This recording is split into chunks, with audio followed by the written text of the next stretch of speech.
이 시간 예배를 시작하면서 지난 한 주간의 죄를 떠올리고 하나님께 우리들의 죄를 자백하는 시간, 또 회개하는 시간 참여하는 기도를 이 시간 하겠습니다. 기도하겠습니다.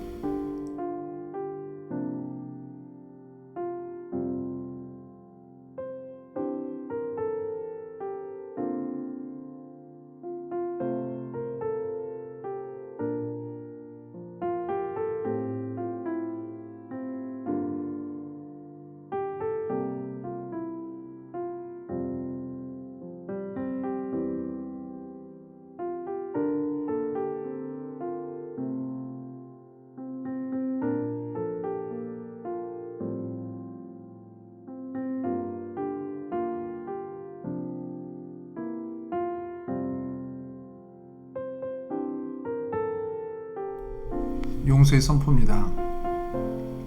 만일 우리가 하나님과 사귐이 있다 하고 어둠에 행하면 거짓말을 하고 진리를 행하지 아니함이거니와 그가 빛 가운데 계신 것 같이 우리도 빛 가운데 행하면 우리가 서로 사귐이 있고 그 아들 예수의 피가 우리를 모든 죄에서 깨끗하게 하실 것이요 만일 우리가 죄가 없다고 말하면 스스로 속이고 또 진리가 우리 속에 있지 아니할 것이요 만일 우리가 우리 죄를 자백하면 그는 미쁘시고 의로우사 우리 죄를 사하시며 우리를 모든 불의에서 깨끗하게 하실 것이요 그런즉 누구든지 그리스도 안에 있으면 새로운 피조물이라 이전 것은 지나갔으니 보라 새 것이 되었도다. 아멘. 이 시간 찬송가 438장 찬양하시고 예배를 위해서 미국 UMC 내부감리교회 글렌 페테로 목사님께서 예배를 위해서 기도해 주시겠습니다.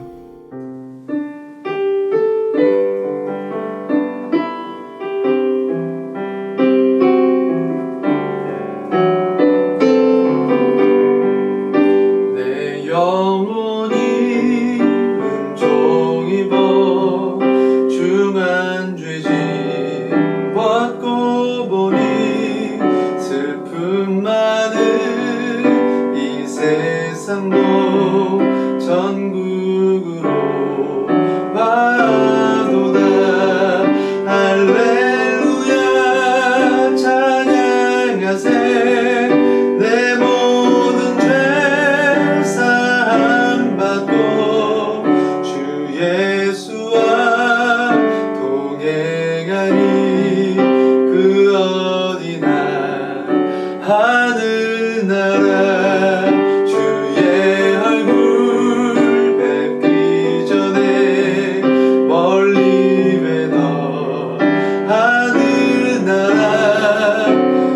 마음속에 이루어지니 날로 날로 가깝도다 할렐루야 찬양하세 내 모든 죄 사함받고 주 예수와 동행하니 그 어디나 하늘나라 높은 산이 거친 들이 조막이나 궁궐이나 내 주 예수 모신 곳이 그 어디나 하늘나라 아멘 할렐루야 내 모든 죄 사함받고 주 예수와 동행하니 그 어디나 하늘나라.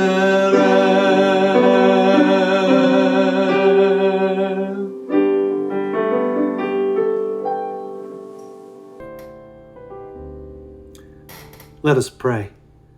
Oh, gracious God, thank you, Lord, so very much for the privilege of prayer, the gift that you give to each one of us, that we can commune with you, speak with you, and share with you how we feel, the things that we care about, things that maybe frighten us. And Lord, through the power of your Holy Spirit, you gift us with your Holy Spirit and with the promises that are found in your word. Lord God, please, please bless each one of us today. Thank you for this gift, Lord, that we can pray even on the other side of planet Earth, but together as your church, we can love you, we can grow in you. Lord, we can share you through how we think and how we speak and how we act and how we live our very lives. Lord, please bless Pastor Moses and please bless his church, Grace Flowing Church. Help them, Lord, to grow, to bear fruit, and to share you with everything they've got. Thank you, Lord. Please bless us this day. We pray in the mighty name of Jesus Christ. Amen. 이 시간 예수님께서 가르쳐 주신 기도하겠습니다. 하늘에 계신 우리 아버지여, 이름이 거룩히 여김을 받으시오며 나라가 임하시오며 뜻이 하늘에서 이루어진 것 같이 땅에서도 이루어지이다. 오늘날 우리에게 일용할 양식을 주시옵고 우리가 우리에게 죄 지은 자를 사하여 준 것 같이 우리 죄를 사하여 주시옵고 우리를 시험에 들게 하지 마시옵고 다만 악에서 구하시옵소서. 되게 나라와 권세와 영광이 아버지께 영원히 싸움나이다. 아멘. 이 시간 영상을 통해서 교회 소식 보시겠습니다.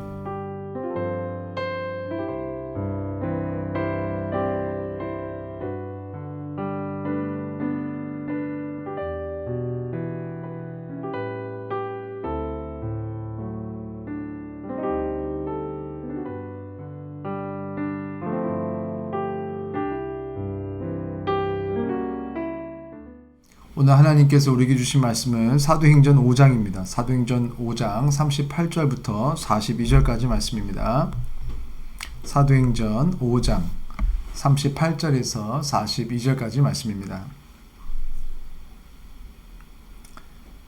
사도행전 5장 38절에서 42절까지 말씀.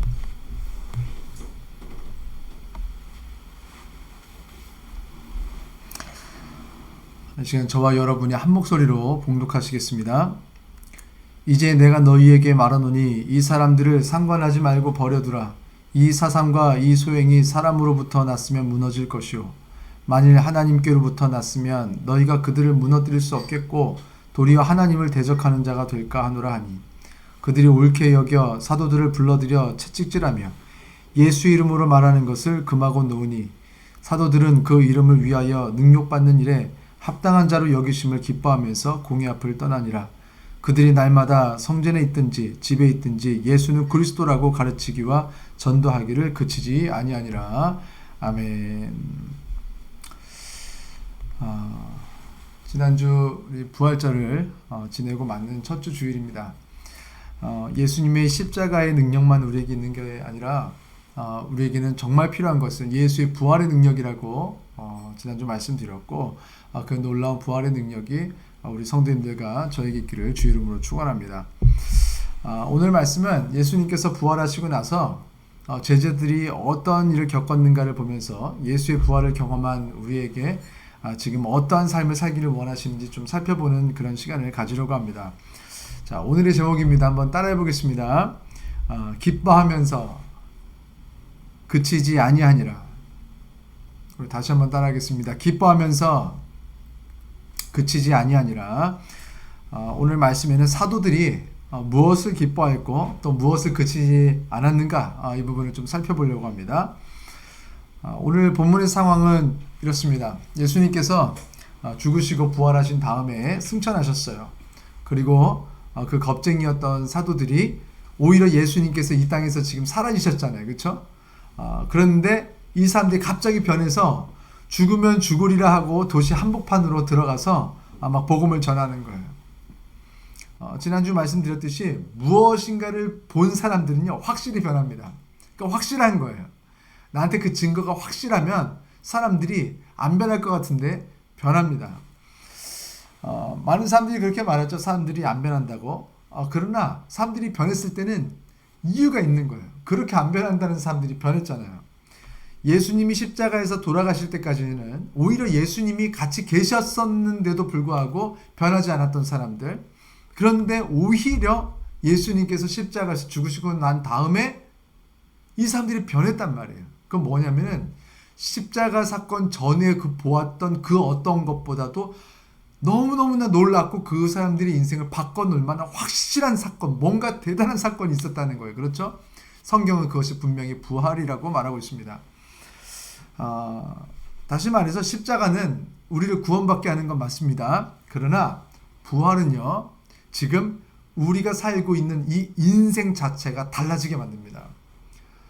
죽어서 구원받는 거 우리는 너무너무 필요합니다. 그러나 지금 인생이 달라지고 싶다. 여러분은 부활을 반드시 믿으셔야 되고 부활의 능력을 체험하셔야 됩니다. 이렇게 변화된 사도들이 갑자기 담대해지고 능력이 생기고 그리고 기적과 표적들이 막 일어나고 막 난리가 난 거예요. 그러면서 예수를 믿는 사람들이 오늘 성경에 보면 막 기하급수적으로 늘어나는 것을 봅니다. 심지어 예수님을 죽인 유대인들마저도 대놓고는 예수 믿는다고는 못하겠는 거예요. 그런데 도와주지는 못하면서도 그래도 뒤에서 몰래 응원을 하는 사람들이 많았대요. 5장 13절 말씀 보면 이렇게 써 있습니다. 한 목소리 읽을게요. 그 나머지는 감히 그들과 상종하는 사람이 없으나 백성이 칭송하더라. 상종은 못하는데 칭송하더라. 이렇게 나왔어요. 그랬더니 어떤 일이 일어났냐면 사도행전 5장 17절을 보니까 이렇게 나와요. 대제사장과 사두개인의 당파들이 막 시기를 하는 거예요. 막 시기심이 생기는 거예요. 사실 이 사람들은요, 이미 사회적으로 이미 자리를 다 잡았어요. 그분들을, 이 대제사장들 말고는요, 누구도 이 지금 이스라엘의 미래를 말할 수 있는 사람이 없었습니다. 유대인들의 최고 지도자들을 말하는 거예요. 정치적으로 완전하게 자기들의 입지를 이스라엘에서 완전히 다진 사람들. 그런데 그 사람들의 입지를 요만큼인데도 불구하고 갉아먹는 사람들이 생긴 거예요. 그게 요만큼씩 하면서 막 인기가 올라가고 있으니까 막 의식이 되기 시작하네. 그러면서 뭐가 들어갔냐면 시기가 들어갔대요. 시기심, 질투심이 들어간 거예요. 그래서 이 대제사장과 오늘 사두개인의 당파라고 나오는데 이 사람들이 최선을 다합니다. 뭘 최선을 다하냐면 꼬투리 잡을 거 없나. 결국 18절을 보니까 어떻게든 꼬투리를 잡아서 사도들을 감옥에 가뒀어요. 성령 받지 못한 권세들이 위험한 이유는 문제가 있어서 감옥에 가두는 게 아니라 감옥에 가두기 위해서 문제를 만들어내고 짜내는 능력이 또 있어요. 그 사람들은. 그런데 얼마나 다행입니까?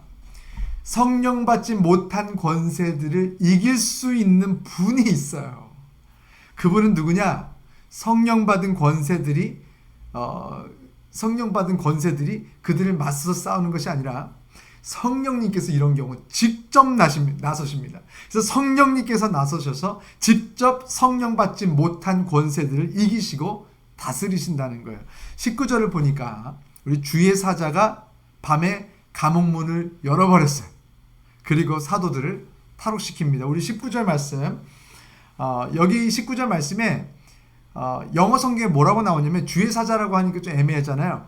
But an angel of the Lord 이렇게 나옵니다. An angel 우리 많이 들어보죠. 천사, angel of the Lord. 주 하나님의 천사들이 밤에 갇혔던 감옥문을 열어버리고 사도들을 나가게 하십니다. 하나님께서 보내신 천사, 하나님께서 보내신 성령님께서 보내신 그 천사가 있다는 거예요. 그 천사들이 역사하니까 그 천사들이 우리들의 인생의 문제를 여는 거예요. 결국 성령 받지 못한 권세들이 하나님의 사람들을 감옥에 가두기는 합니다. 그때나 지금이나 성령 받지 못한 권세들이 성령 받은 사람들을 감옥에 가둘 수 있어요. 감옥에 가두려고 막 뭘 짜내요. 그리고 진짜 감옥에 가두기도 합니다. 그러면 성령 받은 사람들도 감옥에 가둬지기도 해요. 그래서 인생에서 어려움을 겪기도 해요. 여러 가지 불편함을 겪기도 해요. 억울한 일을 당하기도 해요. 그러나 성령님께서는 천사들을 보내시고 반드시 그 감옥문을 여십니다. 그리고 말씀하세요. 20절 뭐라고 말씀하실까요? 우리 한 목소리를 읽겠습니다. 시작. 가서 성전에 서서 이 생명의 말씀을 다 백성에게 말하라. 어디 숨어서 말하라고 하지 않으시고 도시 한복판에 있는 성전에 다시 올라가라는 거예요. 그리고 나서 니들이 해야 되는 것은 다른 게 아니다. 다른 말을 할 것이 아니라 생명의 말씀을 다 백성에게 말하라는 거예요. 생명의 말씀을. 여러분, 지금 이 행동은요, 당시로서는 아주 충격적인 일이었어요. 대제사장들에게는 너무나 고통스러운 행동이었어요. 왜냐하면 지금 이 사람들이 잘못했다라고 막 만들어버린 그 문제를 가지고 막 자신들이 줄 수 있는 최선의 고통과 최선의 아픔과 최선의 어려움을 준 거거든요. 그런데 하나님이 주시는 최선의 인도와 하나님이 주시는 최선의 보호하심과 최고의 능력이 이 세상의 능력을 압도하고 세상을 이기고 있음을 보여주는 선포가 바로 이 사도들의 행동이었기 때문입니다. 자, 그러면 어떻게 될까요? 하나님께서 도우셨어요. 근데 이제 대제사장들이 화가 났어요. 자, 그러면 그 다음에 어떤 일이 일어날까요? 뻔합니다. 또 잡혀요. 또 잡히고, 그리고 죄가 더해져서 더 매맞고 더 고초를 당하고 더 핍박을 당하고 또 감옥에 들어가고 또 진짜 그렇게 돼요. 그리고 그렇게 때려요. 그리고 말합니다. 그 사람들이 뭐라고 하는 줄 아세요? 다시는 예수 이름으로 가르치지 말라. 그랬더니 베드로와 사도들이 뭐라고 말한 줄 아십니까? 너무 멋있어요. 5장 29절 말씀 우리 한 목소리로 읽겠습니다. 베드로와 사도들이 대답하여 이르되 사람보다 하나님께 순종하는 것이 마땅하니라. 이건 자신들을 때리고 감옥에 가두는 사람들에 대한 완전한 정면 도전이었어요. 다시 말해서 감옥에 가둔다고? 가둬. 나를 죽인다고? 죽여. 나는 하나님께 순종하겠다. 하나님께서 그런 명령한 것이 무엇인데 뭘 순종하겠다는 겁니까? 자, 순종하라는 거 아까 읽었죠? 20절 다시 한번 읽겠습니다. 시작. 가서 성전에 서서 이 생명의 말씀을 다 백성에게 말하라. 생명의 말씀. 생명의 말씀이 뭐예요? 생명을 주는 말씀이겠죠. 이제 우리가 생명이 없어지고 다 죽어가는데, 다 끝나가는데 영원한 생명을 주는 말씀이 있다는 거예요. 그게 뭡니까? 예수께서 우리들의 죄를 대신해서 죽어주셨으니 이렇게 살면서 지옥에 가지 말고 예수 믿고 천국 가자는 거예요. 할렐루야. 여러분, 아프리카 사람들이 매년 50만 명이 말라리아로 죽고 있다고 합니다. 지금도 전 세계에서 매년 3,500만 명이 말라리아로 죽고 있다고요. 그런데 이미 1820년부터 말라리아 치료제 퀴니네가 나와 있었고 미국에서는 메플로퀸이 있었습니다. 그 이후에도 여러 가지 약이 있어요. 문제는 사람들이 그것을 몰라요. 아프리카 대도시에 나와 있는 사람들보다 대부분이 여기저기 막 부족 단위로 흩어져 있다 보니까 이 복된 소식을 알지 못하는 사람들이 너무 많아요. 그래서 말라리아를 이길 수 있는 방법이 있는데 그걸 듣지 못해서 몰라서 그래서 죽는 사람들이 매년 50만 명이라는 거예요. 아프리카만. 그러면 어떻게 해줘야 됩니까? 그 소식을 알게 된 우리는 무엇을 해야 됩니까? 누군가가 가서 다른 게 아니에요. 말을 해주면 되는 거예요. 말라리아를 치료할 수 있는 약이 있다는 거예요. 자, 그럼 누가 가서 말을 해야 됩니까? 우리가 살고 있는 집, 앞집, 옆집, 윗집, 아랫집에는 여러분 누가 가서 거기에 말라리아 걸린 사람이 있다면 누가 가서 말을 해줘야 됩니까? 우리들의 가족, 친척, 회사 동료, 친구들에게는 만약에 이런 문제가 있다면 이 복된 소식을 누가 전하는 게 맞습니까? 우리가 하는 겁니까? 아니요. 우리도 아니에요. 내가 말을 해야 되는 거예요. 한번 따라해 보겠습니다. 내가 말해야 그들이 산다. 다시 한번 따라하겠습니다. 내가 말해야 그들이 산다. 할렐루야. 그러니까 성령님께서 우리에게 명령하시는 거예요. 20절 가서 성전에 서서 이 생명의 말씀, 생명을 주는 말씀, 사람을 살리는 말씀을 다 백성에게 말하라. 여러분, 말하면 사는 거예요. 그런데 살지 못하는 이유는 말하지 않았기 때문이에요. 여러분, 우리 주변에 있는 사람들 살릴 수 있는 방법은요, 말하는 거예요. 우리는 말해야만 합니다. 그것이 하나님의 명령이기도 했지만 사실 우리도 원했어야 됐어요. 자, 여러분 지금 이런 상황에 놓였어요. 나 말하겠대요. 대제사장들은 화가 더 많이 났어요. 자, 이제 사도들의 인생은 어떻게 될까요? 드디어 고난 끝, 행복 시작, 고통 끝, 아픔 끝, 다툼 끝, 우울함 끝, 이제 내 인생 행복만 시작이야 이렇게 생각했을까요? 안 그랬어요. 또 잡아가겠지. 또 때리겠지? 또 감옥에 갇히겠지? 그러다 이러다 죽을 수도 있겠지? 그런데 이 사람들, 이 사도들이 이 상황에서 41절, 42절을 보면요. 이런 상황에서도 어떤 생각을 했는지, 그리고 어떤 감정이었는지, 그 감정 위에서 어떤 결정을 했는지가 나와요. 요거를 우리가 좀 유심히 한번 보겠습니다. 요거를 보면 뭐가 나오냐면 부활의 능력을 경험한 사람들에게 나타나는 증상이 여기 다 나와요. 만약에 부활의 능력을 우리가 맛봤다면 우리는 이렇게 하게 됩니다. 그래서 여러분이 지금 말씀을 들으면서 비교해 보세요. 나는 지금 부활의 능력을 맛보고 있는가? 자, 한번 보겠습니다. 첫 번째, 어떤 생각이었는가? 이런 상황에서 사도들이 어떤 생각을 했는가? 사도행전 15장 41절 한번 읽어보겠습니다. 사도행전 15장 41절 한 목소리를 읽겠습니다. 시작. 사도들은 그 이름을 위하여 능력받는 일에 합당한 자로 여기심을 기뻐하면서 공의 앞을 떠나니라. 잘 보세요. 그 이름을 위하여 능력받는 일에, 수치를 당하는 일, 이렇게 고통당하는 일에 합당한 자로 여기심을 기뻐했대요. 내가 이렇게 이런 복음을 위해서 어려운 일, 고통당하는 일에 합당한 자로 여겨졌구나라는 생각을 했다. 자, 이 사람들은 어떤 생각을 했는가?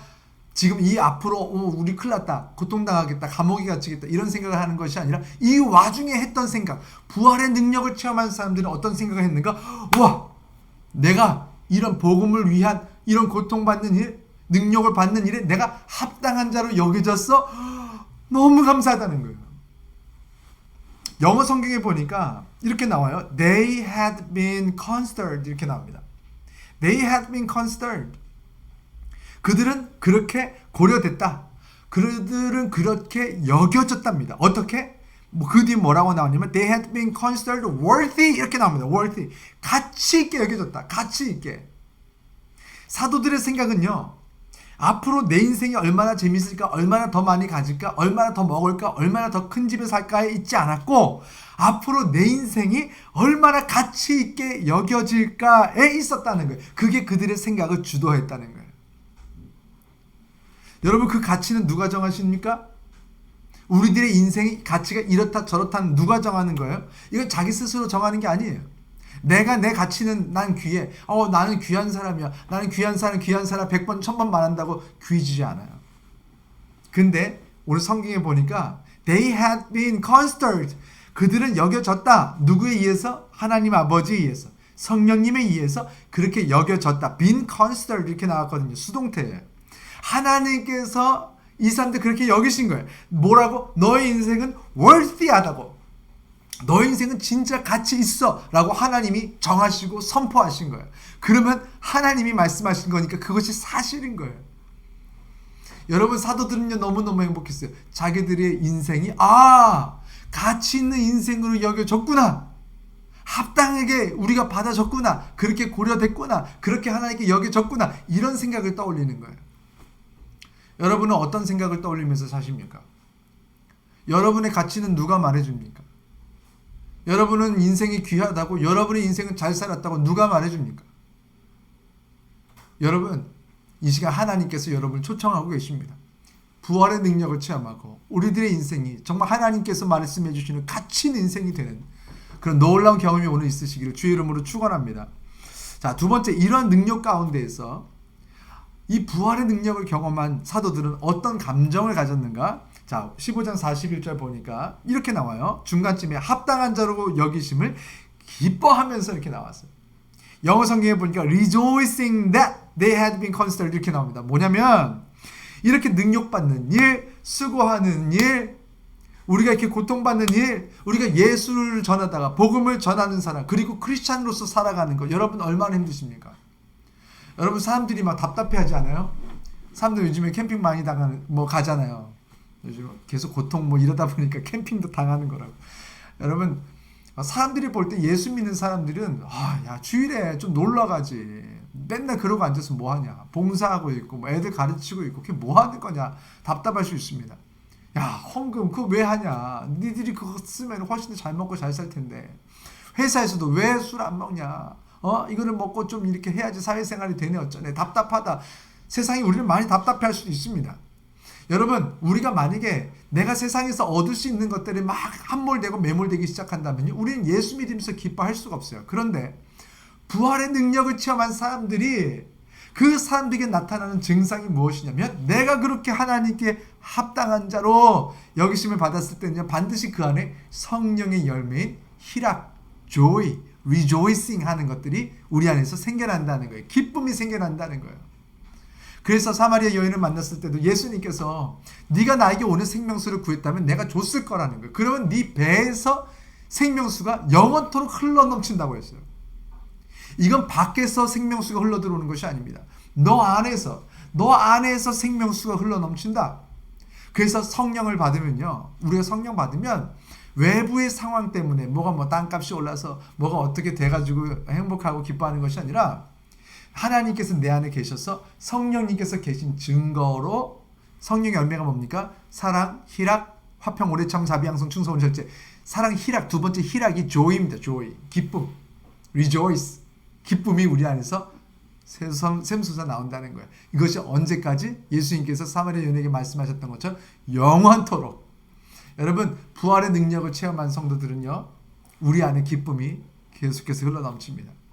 부활의 능력을 이 시간 체험하시고, 예수님께서 여러분에게 세상이 줄 수 없는, 이번 주에 돈을 좀 더 많이 벌어서 기쁘고 덜 벌어서 속상하고 짜증나는 것이 아니라 모든 상황을 이겨버리는, 압도하는 그 기쁨이 여러분과 저에게 있기를 주의 이름으로 축원합니다. 자, 그리고 세 번째, 이 제자들이 핍박과 능력 가운데에서 무엇을 결정하고 행동으로 옮겼는지 한번 보시겠습니까? 보시겠습니다. 사도행전 15장 42절에 보면 부활의 능력을 경험한 그 사도들이 무엇을 결정하고 행동으로 옮겼는가? 이 와중에도, 자, 한번 보겠습니다. 다 같이 읽을게요. 시작. 그들이 날마다 성전에 있든지 집에 있든지 예수는 그리스도라고 가르치기와 전도하기를 그치지 아니하니라. 첫 번째, 날마다. 두 번째, 성전이든 집이든 그랬죠. 그러니까 어디 있든지. 세 번째, 예수가 그리스도라는 사실을 가르치고 전도하기로 결정했는데, 네 번째, 그것을 그치지 아니했대요. 멈추지 않았다. 행동을 그렇게 옮겼다는 것입니다. 어떤 상황에서도 핍박과 고난과 고통 속에서도. 요약하면 날마다 어디에 있든지 예수의 복음을 전하기를 멈추지 않았다. 이것이 무엇입니까? 복음의 능력을 경험한 사람들에게 나타나는 증상이라는 거예요. 이 시간 제가 이 말씀과 관련해서 저희 아버지 얘기를 좀 잠깐 하려고 합니다.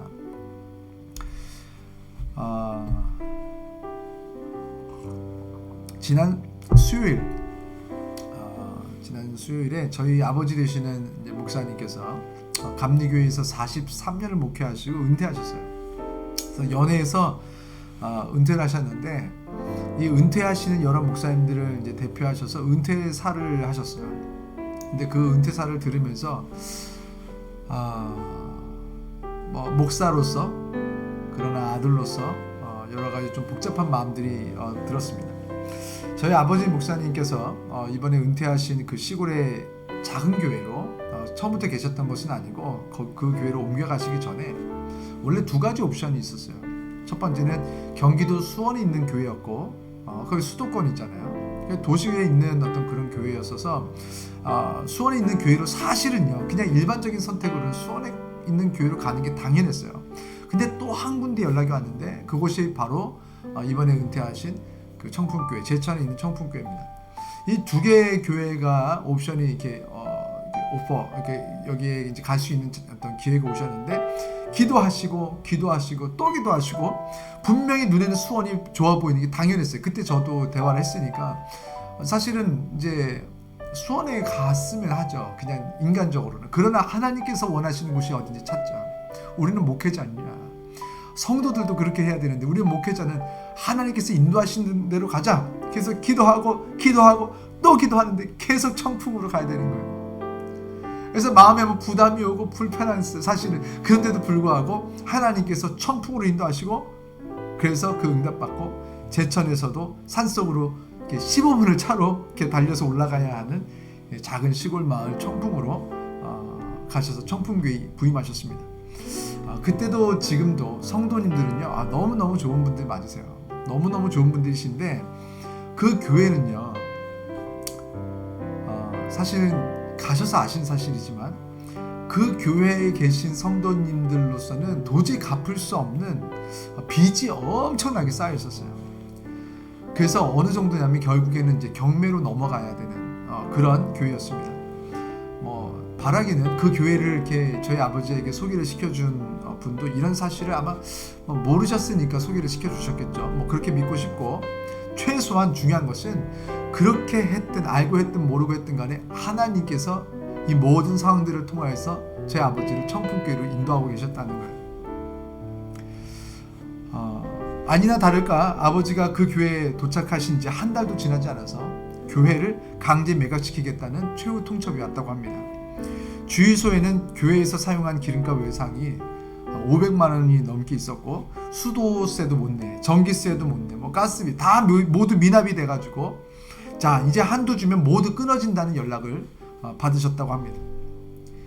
그래서 교회를 보니까 이제 정말 한두 달 안에 이 경매로 다 넘어가겠고 교회 자체가 없어지게 되겠는 거예요.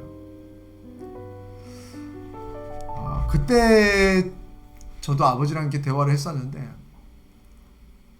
너무 속상하더라고요. 그 교회를 이렇게 소개해준 분도 막 원망스럽고, 제 마음에 순간 이렇게 하나님께서 원하시지 않는 마음이 순간 들어오는데 그거를 제가 여차하면은 그 마음이 확 들어와 버릴 뻔했어요. 그런데 그걸 기도하면서 이겨냈던 기억이 납니다. 저는 그런 생각을 했어요. 왜 우리 아버지에게 이런 일이 일어나야 되는가? 누구 하나 예수 믿지 않는 가정이에요.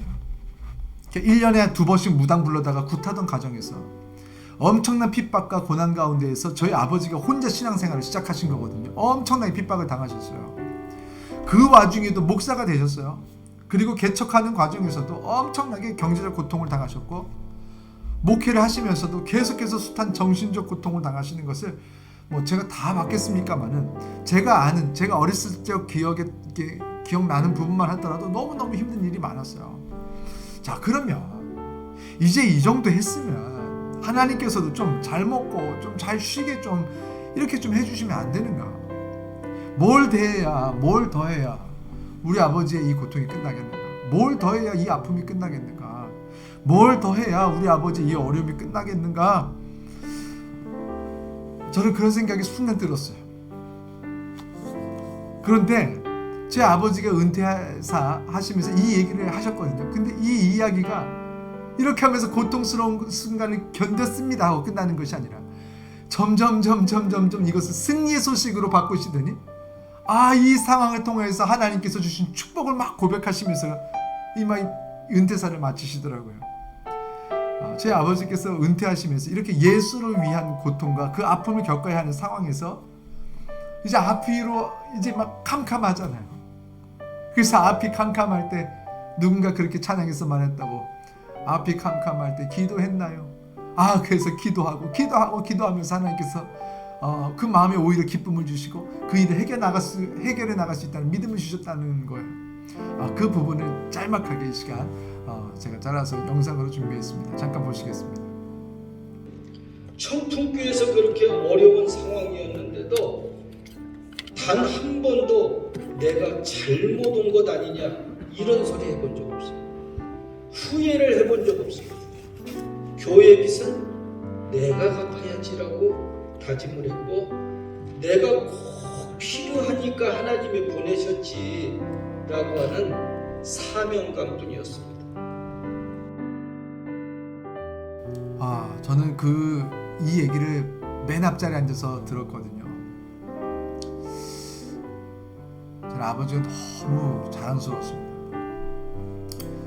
어쩌면은 그 제천에서도 더 작은 교회들도 있겠지만 정말 작은 교회거든요. 정말 작은 교회인데 이렇게 작은 교회에서 어려운 교회에 들어가셔서 이렇게 은퇴하시는 과정에서도 저런 신앙을 고백할 수 있다면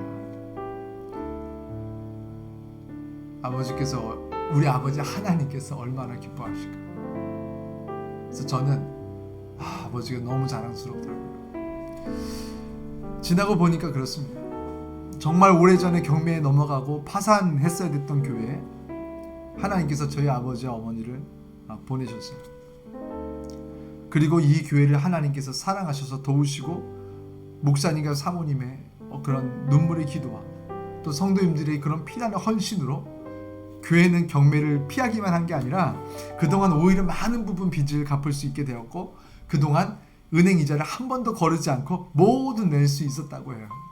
어떻게 그런 일이 있을 수 있었을까요? 저는 분명하게 믿습니다. 사도들이 복음을 전해도 감옥에는 갇히지만 감옥을 여시는 분이 반드시 함께 하십니다. 결국 그렇게 고생하시다가 이제 은퇴를 하셨는데 신기하죠. 얼마나 행복해 하시는지, 얼마나 기뻐하시는지, 그런 교회를 얼마나 사랑하시는지. 그래서 하나님께서는요, 저희 아버지 안에 그리고 저희 안에 rejoice, 그 조이, 하나님께서 주시는 기쁨이 있게 하시는 것을 저희가 체험하고 있어요. 자, 왜 그렇습니까? 하나님께서는 우리 인생이 겪는 육체적인 감옥의 문만 여시는 것이 아니라 우리들의 상처받은 마음과 정신의 감옥의 문도 여시고 우리들의 영혼이 가게 되는 죄의 감옥의 문을 여시고 우리로 영원한 천국에 들어가게 하시기 때문입니다. 할렐루야. 천국을 사모하지 못하는 사람들, 천국이 현실이 되지 못하는 사람들은 절대 공감할 수 없는 기쁨입니다. 천국이 분명한 사람들, 하나님의 나라가 확실한 사람들, 우리가 부활하고 가는 그 나라가 확실한 사람들은요, 그 안에 하나님께서 주시는 성령의 기쁨이 있는데 그것이 증거되어야 되는 것이 바로 사실 복음의 핵심입니다. 오늘 찬송가 438장 앞에 불렀잖아요. 가사가 이래요. 내 영혼이 은총 입어 중한 죄짐 벗고 보니 슬픔 많은 이 세상도 천국으로 하도다. 높은 산이 거친 들이 초막이나 궁궐이나 내 주 예수 모신 곳이 그 어디나 하늘나라. 할렐루야, 찬양하세. 내 모든 죄 사함 받고 주 예수와 동행하니 그 어디나 하늘나라. 주 예수와 동행하니 그 어디나 하늘나라. 이 시간 우리 찬양 부르고 기도할 텐데 우리 안에 그 성령의 기쁨이 있게 해달라고 우리 기도했으면 좋겠습니다. 그 성령의 기쁨은요, 부활의 능력을 체험하는 사람들에게 시작이 됩니다. 그 기쁨 안에서 복음을 전하기를 멈추지 않게 해달라고 기도하시고 하나님께서 우리와 동행해 주셔서 우리가 어떤 상황이 바뀌어야, 우리 집안의 경제적인 상황이 바뀌어야, 우리 아이들의 상황이 바뀌어야, 남편의 상황이 바뀌어야 하는 나라가 아니라 그 어디나 그 어디에서나 하늘나라. 언제? 주 예수와 동행하니. 이 시간 우리 이 찬양 1절과 3절 부르시고 우리 함께 말씀을 생각하면서 소리내서 있는 자리에서 기도하겠습니다.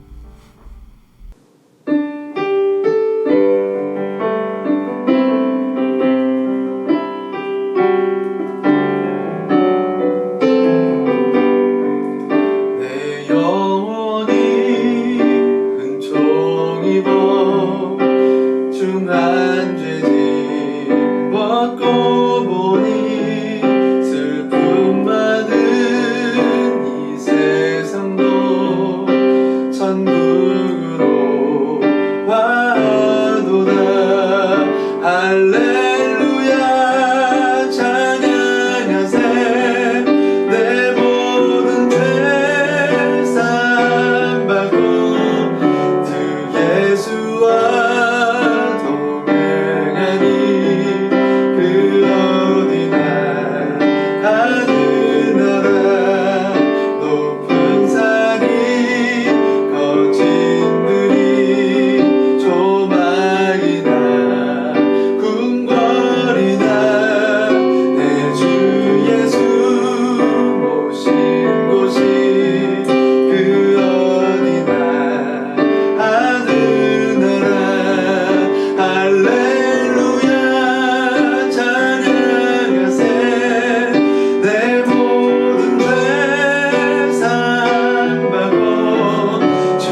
어떻게 살아가게 되든지 하나님 알게 하시니 감사드립니다. 하나님 이 시간 아버지 하나님 우리가 아버지 하나님 어떻게 살아가는지 어떻게 생각해야 되는지 어떻게 깨달아야 되는지 하나님 가르쳐 주시니 감사합니다.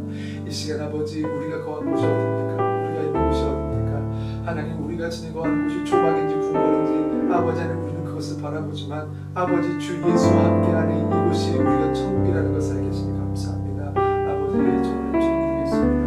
아버지 저희는 천국을 살고 있습니다. 아버지 우리가 어느 곳에 있는지 하나님 나를 사랑하고 사랑하지 않게 하시고 아버지 하나님을 사랑하게 주시옵소서. 아버지를 사랑하여 아버지와 함께하는 곳이 천국이라는 것을 알았습니다. 아버지 이곳에 있는 것이 아니고 아버지 우리가 거하는 그 모든 것들이 때로는 아픔이고 고통이 있다 할지라도 하나님 나를 사랑하신 예수님과 함께하는 그곳 내가 사랑하는 예수님과 함께하는 그곳이 천국이고 있는 곳인 줄 알았사오니 주여 이 시간 우리가 아버지 어느 장소에 있든지 하나님 천국을 회복하게 하시고 그 마음에 있는 것을 예쁘게 주님 도와주시옵소서. 주님 감사합니다. 하나님 감사합니다. 이 시간 우리가 고백하기는 주 예수와 동행하니 그 어디나 하늘나라 주 예수와 동행하니 그 어디나 하늘나라 하나님 그 찬양이 우리들의 찬양이 되기를 원합니다. 아버지 우리가 지금 천국에 살고 있지 못하다면 아버지 우리가 주 예수와 동행하면 그 어디나 하늘나라인데 아버지 우리가 예수와 동행하고 있지 못하는 것은 아닌가 이 시간 돌아봅니다. 하나님 이 시간 믿음이 작은 자들에게 믿음을 더하시고 혹시라도 믿음이 없는 자들에게 믿음을 주셔서 이 시간 우리가 거하는 곳이 초막이나 궁궐이나 어느 곳에 있든지 주 예수와 동행하니 하늘나라가 되게 하여 주시옵소서. 아버지 여전히 우리가 먹고 마시고 입는 것은 놓지 못합니다. 분명히 마태복음 5장 6장에 들풀조차도 아궁에 던져질 들풀조차도 먹이거든 하물며 너일까 보냐. 이 믿음이 작은 자들아 아버지께서 우리에게 먹고 마시고 입는 것을 책임져 주신다고 하셨는데 아직도 두려운 이유는 어디에서 옵니까? 아버지 우리의 믿음이 의심되지 않게 하시고 아버지께서 주시는 확실한 믿음이 있게 하셔서 이제는 우리가 먹고 마시고 입는 것을 두려워하지 않게 하시고 이 세상의 고통에 함몰되지 않게 하시고 주 예수와 동행하니 그 어디나 그 어느 곳에 있으나 그 어떤 상황에 있으나 우리 성도님들과 제가 하늘나라를 살아가도록 주여 축복하여 주시옵소서. 이 시간 드려진 예물을 위해서 기도합니다. 11조 헌금 드린 자녀들을 기억하시고 그들에게 허락하신 10의 구조가 평생에 풍성하게 늘어나게 하여 주시옵소서. 감사 헌금 드린 자녀들을 기억하시고 그들의 감사할 제목이 평생에 끊어지지 않게 하시고 선교 헌금 드린 자녀들 아버지의 자녀들을 먹이고 있사오니 그들의 자녀들을 주여 먹여 주시옵소서.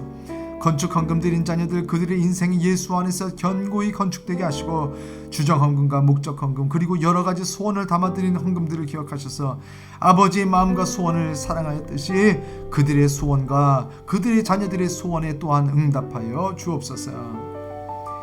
이제는 우리 주 예수 그리스도의 은혜와 아버지 하나님의 무한하신 사랑하심과 성령님의 감화 감동하심이 오늘 말씀을 통하여서 부활하신 기쁨을 우리도 체험하고 이제는 우리가 성령을 받고 이 시간 성령의 기쁨을 경험하며 하늘나라에 살기로 결정한 주의 모든 자녀들의 머리 위에와 그들의 가정과 저들의 자녀와 저들의 부모 형제자매와 저들의 직장과 사업과 저들의 학업과 저들이 계획하고 있는 일들 또한 만나고 있는 모든 관계들 위에까지도 지금부터 영원토록 함께 하시기를 간절히 축원하옵나이다. 아멘.